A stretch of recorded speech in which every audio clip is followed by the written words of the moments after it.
All right, moving right into my second film in this double feature of classic literature adaptations of, I mean, monsters, for lack of a better term. Starting first with Mary Shelley's Frankenstein, and now Dorian Gray. Now, Dorian Gray is a story that I've never really been all that familiar with. Right? There's Dracula, there's Frankenstein, there's all these different classic stories. And Dorian Gray is one that I just never really heard much about, despite there being so many on-screen iterations of this character. There are so many. He shows up in the what's that show I'm thinking of? Why am I blanking on this? I watched all Penny Dreadful. He shows up in that show.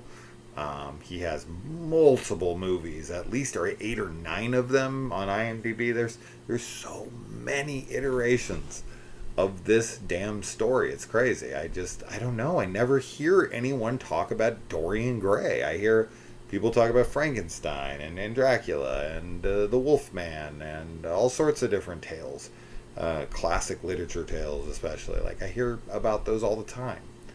But Dorian Gray, never. I just never hear about him, despite all of those aforementioned adaptations of it. I don't know. It's just not something I ever really knew much about, heard much about. I've never seen another variation, iteration of this story.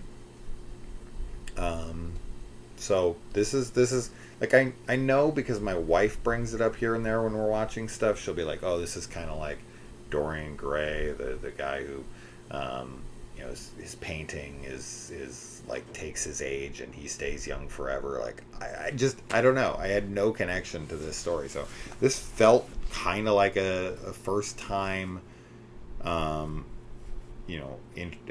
This is like my first time with the Dorian Gray story, really. So that was interesting, and this is from 2009, I think. So this is coming up on this is a little over 15 years old. It's coming up on a 20th year, which is wild, man. 2009 is only 4 years away from 20 years old. So it's wild, because we're getting closer to the end of 2025 now. So it's just, I don't know. 2009 sounds so recent, but that was like when the MCU started, was in 2008. To think about that, it feels like the MCU's been around forever at this point. And I don't know. Anyway, does 2009 sound old to you guys? Because yeah, it's 16 years old at this point, which is just crazy. All right, so you start the movie here. You got Petunia Dursley herself, the actress from Harry Potter. I can only ever think of her when I see that actress. You've got Dorian, and he meets up with... He's coming home. He's inheriting this property from his abusive grandfather, and he befriends this guy named Harry, played by Colin Firth, who is this total fucking, like, live life, fuck everyone, just a total asshole. This guy sucks. This guy corrupts Dorian so completely. And Dorian's I think he's supposed to be like a teenager. I think he's supposed to be like 19 or something. But yeah, he's an adult, but he's also very corruptible at this age. So I'd blame Harry a good amount of this, but then as it goes on, I blame Dorian more and more and more, to the point where eventually it's almost completely all the blame is on Dorian, right? Like, just because Harry lives this very promiscuous lifestyle and burning the candle at both ends kind of thing, and he takes him. Dorian just doesn't have a fucking backbone, right? He like falls for this actress, and they're very proper in this Victorian era London, and she's like, she'll feel soiled. She feels dirty. She feels like she's like spoiled, or like spoiled goods or something, if she gives up her virginity, and he convinces her that he loves her, and I think he does. I mean, he seemingly does. But Harry takes him to some whorehouse, brothel, and talks him into, influences him to fuck girls there. His wife to be catches wind of this and confronts him about it, and he pushes back, and he's just like, fucking get over it, and she leaves and she kills herself, which is just devastating. The one thing I will say about the movie, I did quite like it actually, but the one thing, and I think this is kind of a product of the subgenre, which is like romantic Victorian era style horror, which is kind of similar. Like, this feels like a vampire tale, right? Story. For all intents and purposes, this feels like a vampire without the blood sucking. He never ages. He's great with the ladies. He seduces them, right? He uses his sexuality and his charm to take advantage of these women, and it just feels very vampire-esque. But much like those types of films, the romance in these movies is very lacking for me. While it feels romantic, the way that they frame things, the way they talk to each other breathlessly, and like, all that is fine and well.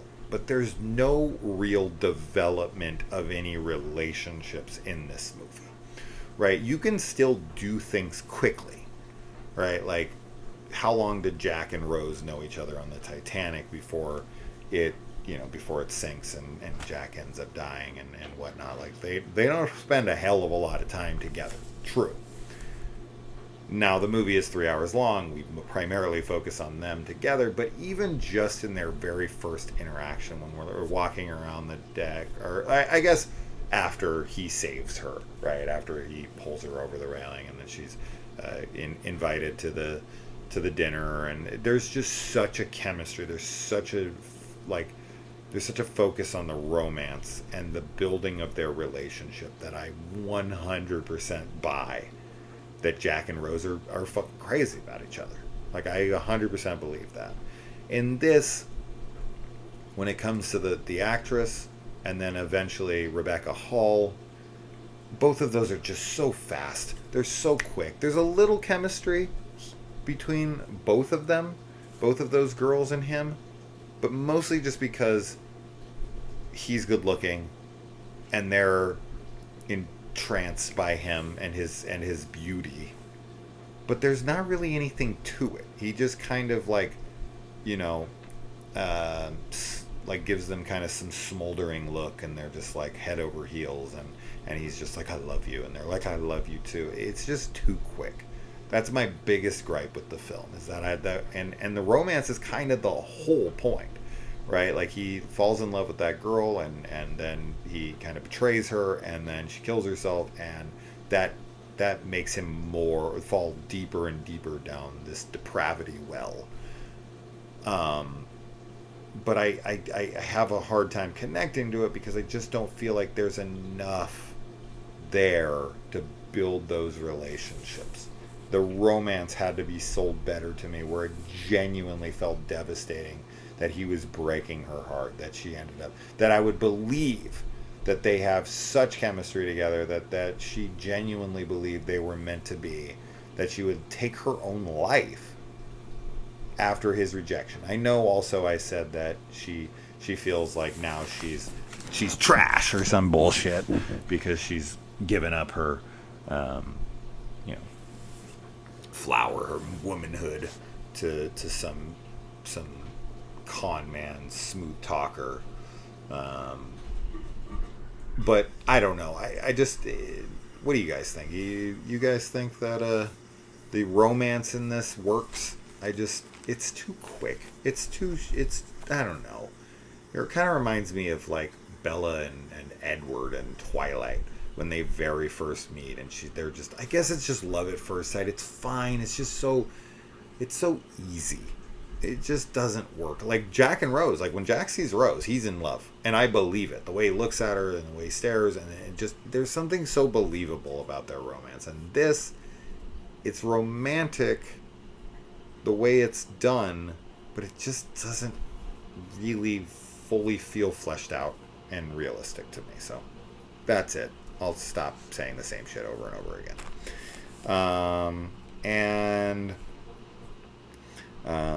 Yeah, when he like sustains injuries and everything, the painting ends up taking those injuries from him, so he can't even really be injured. Now, if someone was like to stab him in the heart or try to cut his head off or something like that, would the portrait still be able to like stitch his body back together, take in the wound in the heart and all of that? Like, I don't know. Like, is he impervious to being killed?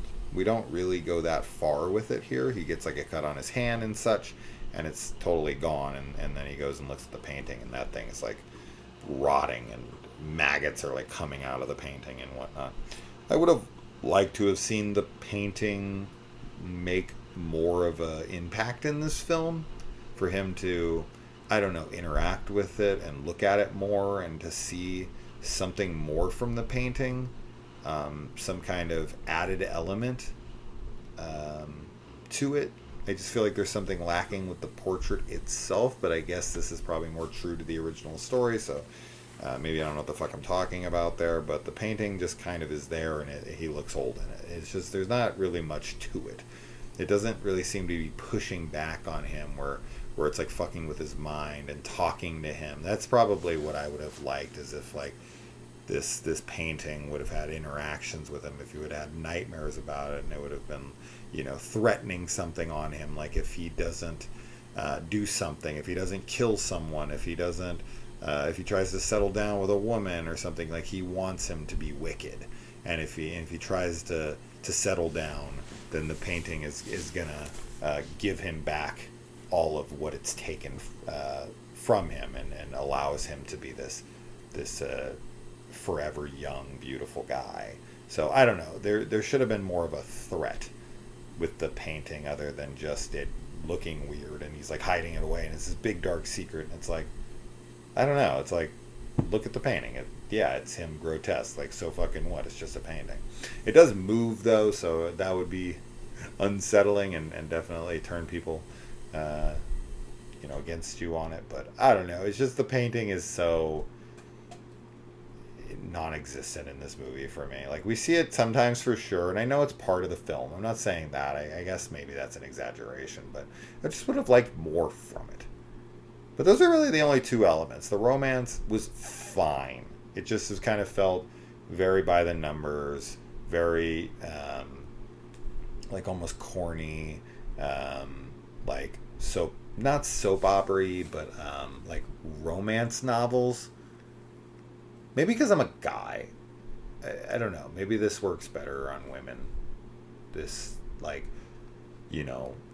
dark, mysterious man who just has got this beautiful face, and he just sees you, and there's just romance blossoms immediately, and it's love at first sight and all of that. And that's all fine and well, and I'm a romantic at heart myself. It's just something weird about this for me. Anyway, the whole scene where he like fucks this like really young girl, like she looked really young. Like when we first see this girl at the party, I thought she was like 15, 14 years old, and maybe that's the age she's supposed to be. I don't know, but he like takes her upstairs, fucks her. The mom comes up, he like throws her under the bed, and then convinces the mom, like, no, I just came up here to clean off my cuffs because I got wine on them or something. And she's like, oh my God, I'm so sorry. And he's like, no, it's okay. And he, like, tells her, like, she's hot, and then he jumps her bones and fucking screws her right there. And then we find out she gets dressed and everything, and heads out, and he's got her daughter under the bed. What an absolute monster. And then he pulls her out from under the bed, and he's like, where were we? And then fucks her too. This guy has some serious vitality, man. Like, he can regenerate instantly, because he seemingly fucked the daughter, then instantly fucked the mom, and then instantly went right back to fucking the daughter again. What the hell?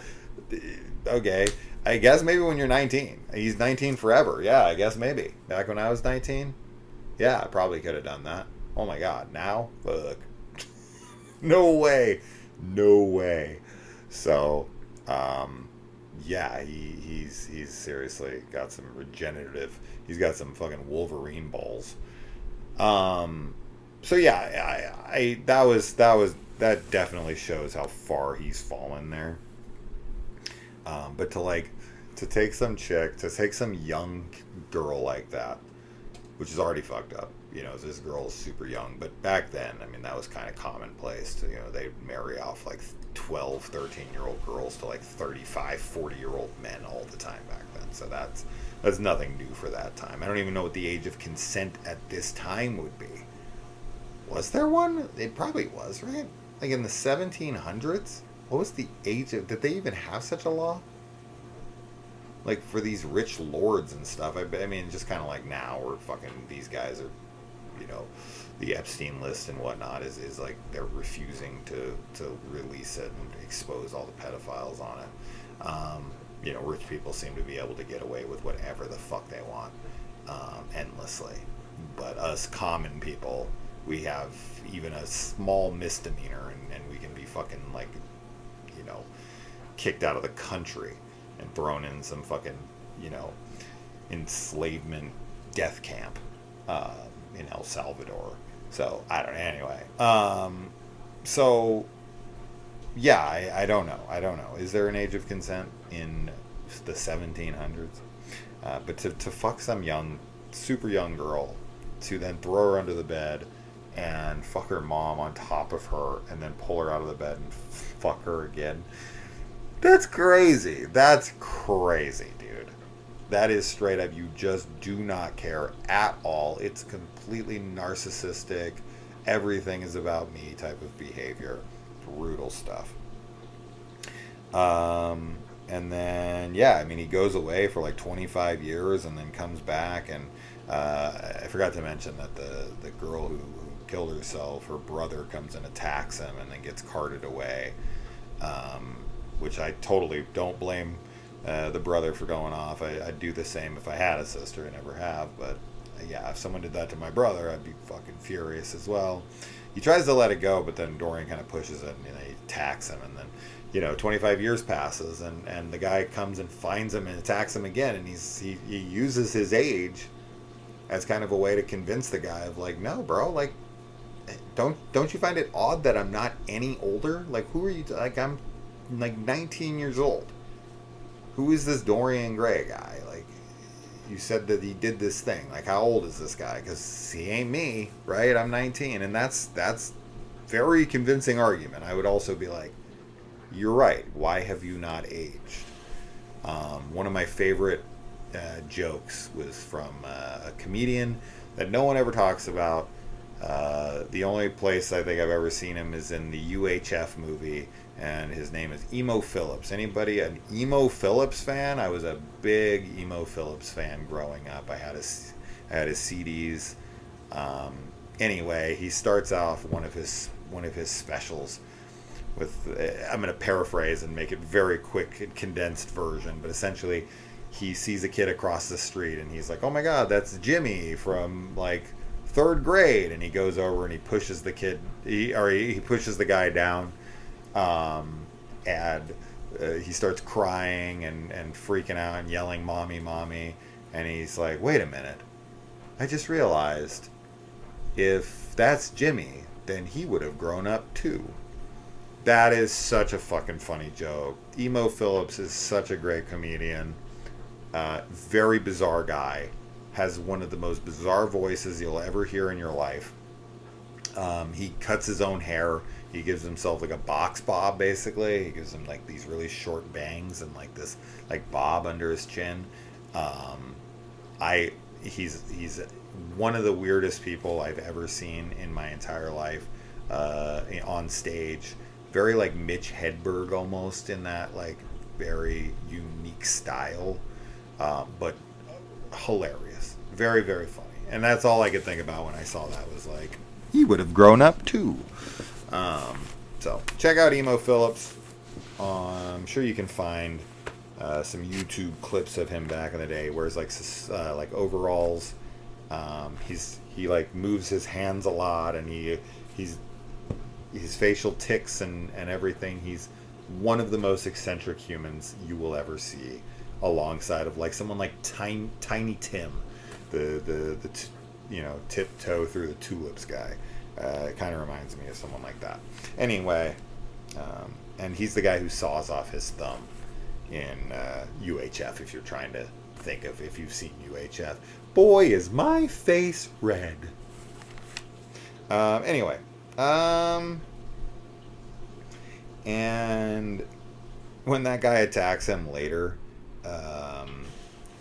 he's like, he gets hit by a subway car. Like, dude, this is always movies.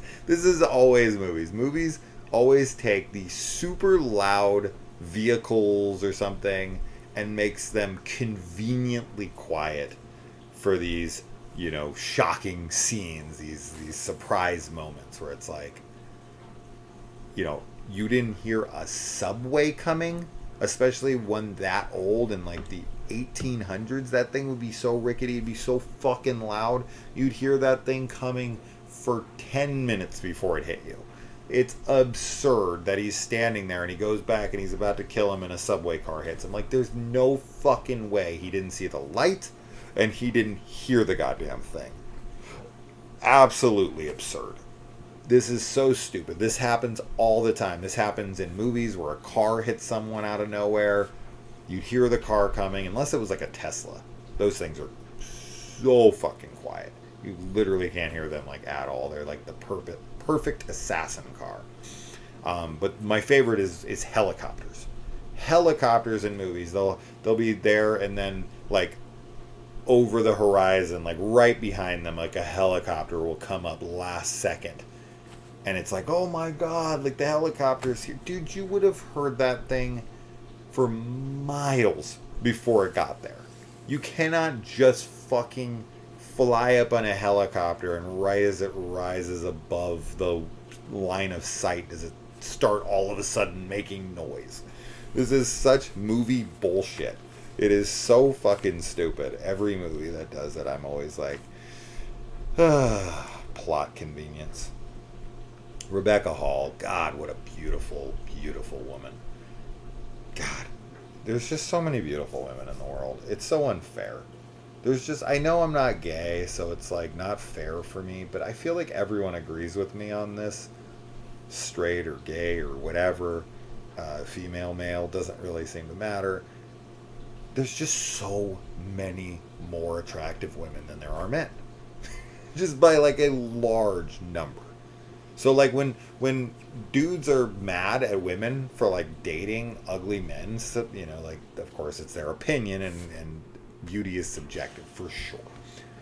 But people are like, oh my god, I can't believe that chick's with that guy. And it's like, dude, the pool for beautiful women to date also good looking men is low.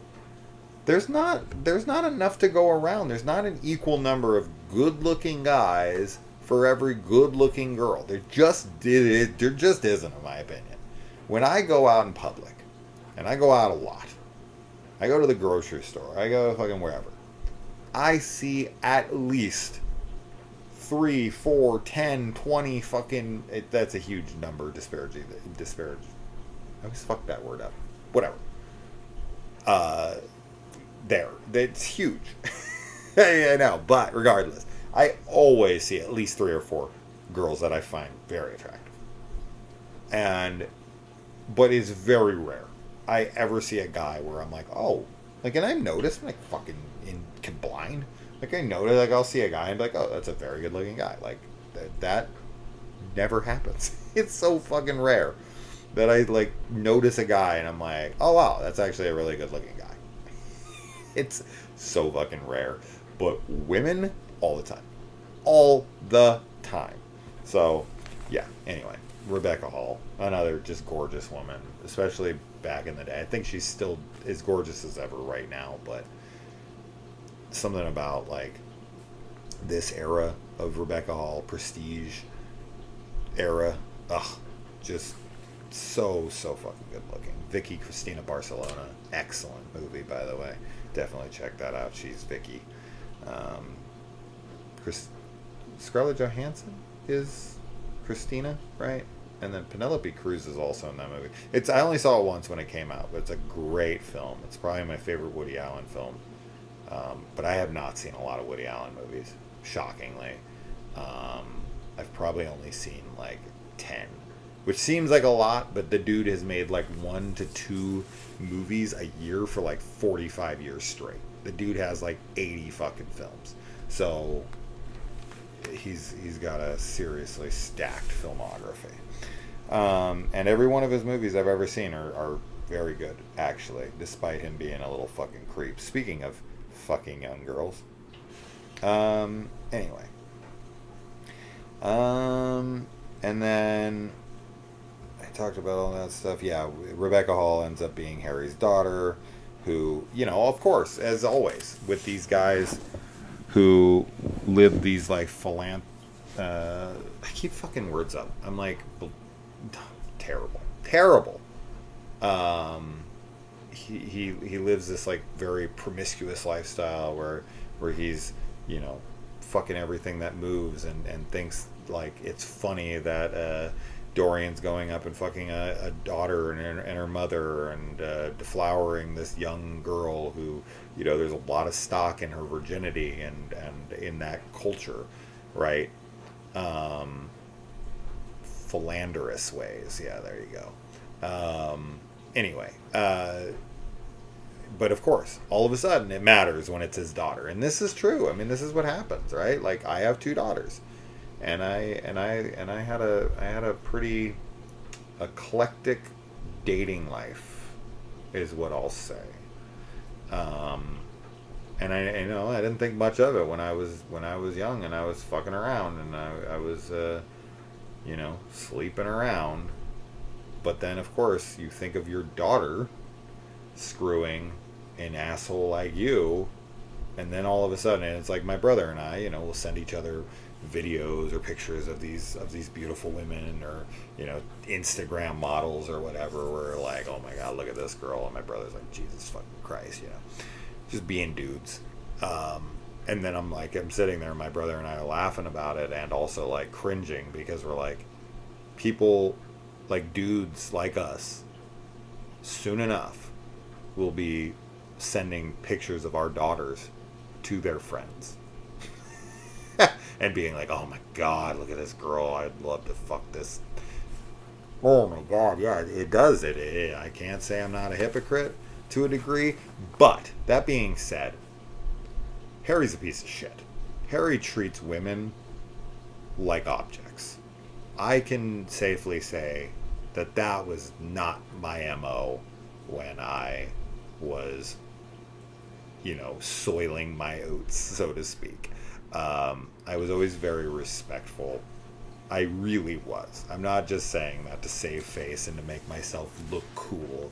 I really always had kind of like a moral compass, as best as I could keep with having that kind of lifestyle at the time. I wanted to fuck around and kind of do whatever I wanted and make a lot of memories and there's a whole story behind that I don't need to get into, but I always kept my wits about me and tried to be as ethical and moral as humanly possible, where I had these like have to things that I had to meet, you know, these standards that was like, no, I can never not, you know, do this. Like, you know, you're never gonna fuck a girl who's like super intoxicated. You're never gonna, you know, obviously touch anyone under the age of 18. You know, like these things, and you can never lie to someone to get them into bed. You never feed girls drinks, drug drinks, obviously, or something fucking insane like that. That's just straight up rape. But like, you know, you don't lie to get them in bed. You don't fucking tell them things that you want to. You're completely upfront. I was always completely upfront.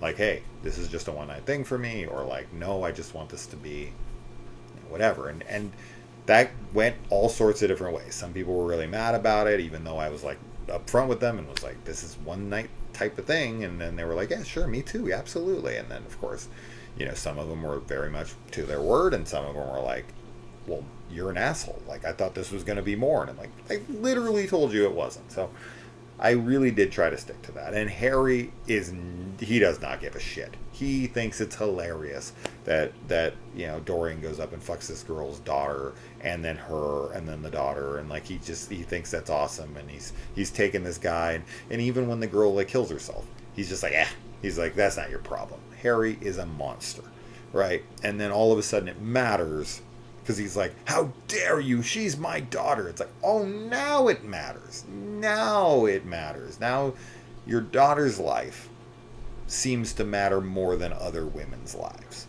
No, I was never like that. I can honestly say that. I very much respected the women that I was with. And as long as my daughters can encounter someone like that, who's not just lying to them and telling them what they want to hear and is there to fuck them over and use them and, you know, try to whatever. Anyways, all right, move on. I think that's mostly it, but yeah, the love between them comes so fast, and she's like, you know, entranced by his dark and mysterious bullshit, and he's like, I love you more than I've ever loved anything, and all this. It's like, dude, what? Come on. There's no romance or build up to their relationship. The first relationship with the actress, I can buy a little bit, but this second one with Rebecca Hall, no fucking way. No fucking way. They have some like cute like exchanges of looks and whatnot, but dude, there's no romance built between them, in my opinion. I'm not buying it at all. So when she's like throwing herself, you know, again on him and like going against her dad's word, and he's, you know, she's trying to like pushes her dad down the stairs without even noticing, which is kind of funny, and she's like trying to get him out of the fire, and it's like, I love you, and he's like, I've loved you more than, you know, I love you more than anything. It's like, no way, dude. No way am I buying this. And yeah, I mean, he goes in, Harry confronts him after, because yeah, we didn't even talk about the artist. The artist is like wanting his work, and he ends up killing that guy, keeping his scarf, which is what Harry finds. He finds the bloody scarf, which he's like, wait, what? You killed the artist? Like, this is fucked up. Like, murder is one step too far for Harry, for sure.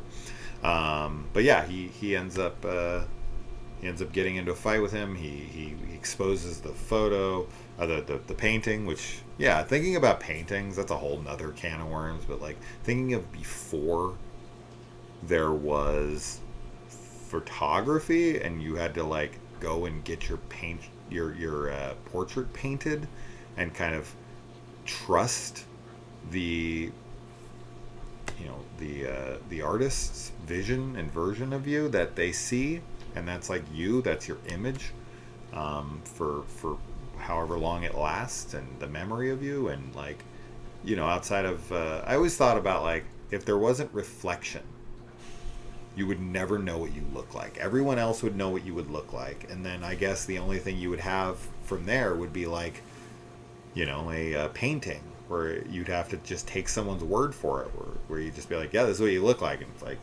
imagine seeing your face for the first time in your adult life. Like someone paints you and is like, you finally see yourself, because like reflection doesn't work. Like cameras wouldn't work because the reflection through the mirrors and everything just don't work. Imagine if there was no reflection. Of course, that would create a whole bunch of other problems. But regardless, go with me here. If there was no reflection, if you couldn't see yourself in the water, if you couldn't see yourself in a mirror, if you couldn't see yourself in anything, and then, someone painted you when you were in your adult life, and that's the first time you saw yourself, that'd be a trip. You'd be like, that's what I look like? Imagine? That'd be crazy. But yeah, just thinking back before cameras. Man, these artists back then were so crazy. They invented all these techniques themselves, essentially, and yeah, we're still mimicking a lot of their techniques to this day, which is incredible. But they had a lot of free times on their hands.